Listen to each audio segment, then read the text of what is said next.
यह स्थल है देश के लाल, भारत के द्वितीय प्रधानमंत्री लाल बहादुर शास्त्री जी की जन्मस्थली है, जो यूपी के चंदौली जनपद के पीडीयू नगर न्यू सेंट्रल कॉलोनी में स्थित है। शास्त्री जन्मस्थली शिलान्यास के संयोजक कृष्णा गुप्ता अपने पदाधिकारियों के और सदस्यों के साथ 10 दिवसीय धरने के आज चौथे दिन भी बैठे हैं। इस दौरान शंकर चौहान, पवन शर्मा, सुजीत गुप्ता, सुरेश यादव, अभिषेक नारायण, दिनेश यादव, नंदलाल पारस, एडवोकेट संतोष पाठक, सुनील श्रीवास्तव, मुन्ना, जितेंद्र भारती, जितेंद्र प्रताप, अमरजीत, मुन्ना लाल इत्यादि उपस्थित थे। आइए जानने की कोशिश करते हैं कि उनके मुद्दे क्या क्या हैं। सेवान्यास के अध्यक्ष कृष्णा गुप्ता व अपने संवाददाता संचिता श्रीवास्तव के साथ।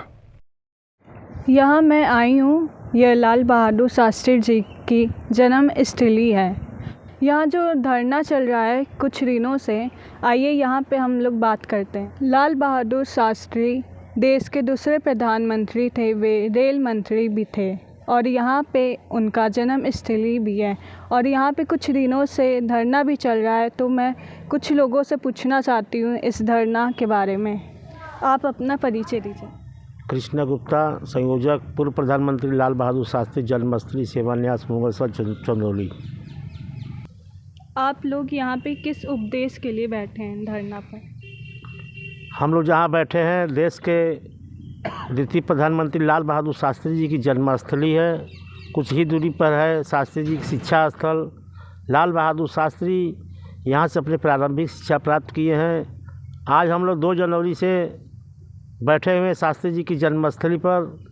माननीय प्रधानमंत्री श्री नरेंद्र मोदी जी से मांग है, पूर्व प्रधानमंत्री की लाल बहादुर शास्त्री जी की जन्मस्थली जुड़ी मांगों को लेकर के कई वर्षों से की जा रही है मांग, उसे पूरा कराने के लिए हम लोग अनशन पर लगातार दिन रात बैठे हुए हैं शास्त्री जी की जन्मस्थली पर।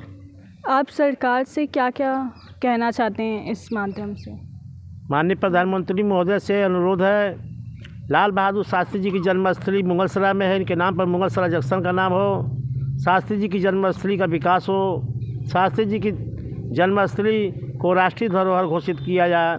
देश के समस्त दिव्यांगों का पेंशन प्रतिमाह 3000 रुपये हो। शास्त्री जी की नगरी मुगलसराय में नगर पालिका परिषद द्वारा शौकर लगा करके भारी टैक्स वसूला जा रहा है। शास्त्री जी की नगरी है, इस शौकर मुक्त हो ताकि नगर के लोग खुशहाली अपना जीवन यापन कर सकें। तमाम 12 सूत्री मांगों को लेकर के हम लोग लगातार धरने पर बैठे हुए हैं और हमें उम्मीद है माननीय प्रधानमंत्री महोदय पूर्व प्रधानमंत्री से जुड़ी मांगों को ज़रूर पूरा करने का काम करेंगे। ये जो धरना है कितने दिनों तक चलेगा? आज धरने का चौथा दिन है। यह धरना 11 जनवरी शास्त्री जी की पुण्यतिथि पर 2025 में समापन किया जाएगा।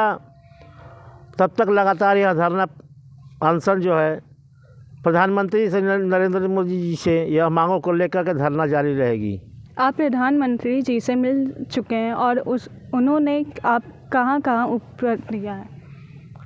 माननीय प्रधानमंत्री महोदय को कई बार रजिस्ट्री डाक द्वारा तथा दिल्ली में जाकर उनकी आवास पर कार्यालय में मांग पत्र सौंपा गया है। जब रक्षा मंत्री श्री राजनाथ सिंह, गृह मंत्री राजनाथ सिंह थे, उनके आवास पर चंदौली में उनके गांव में जाकर के हम लोग मिलकर के मांग पत्र सौंपे थे। रेल मंत्री सुरेश प्रभु जी थे, पूर्व में रेल मंत्री, दिल्ली में धरने में बैठे थे जंतर मंतर पे, तो हम लोग को मिलने का समय मिला था। माननीय श्री सुरेश प्रभु जी से भी मिल कर के मांग पत्र सौंपा गया। माननीय रेल मंत्री ने कहा था कि किसी भी जंक्शन का नाम बदलना है तो स्थानीय राज्य गवर्नमेंट का अनुमति और गृह मंत्री का अनुमोदन की ज़रूरत होती है।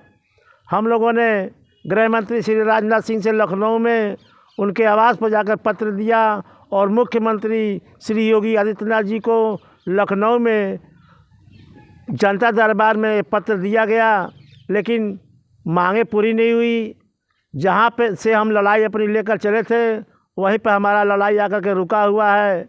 देश में कोई न कोई ऐसा प्रधानमंत्री आएगा जो शास्त्री जी के सम्मान में आगे आने का काम करेगा।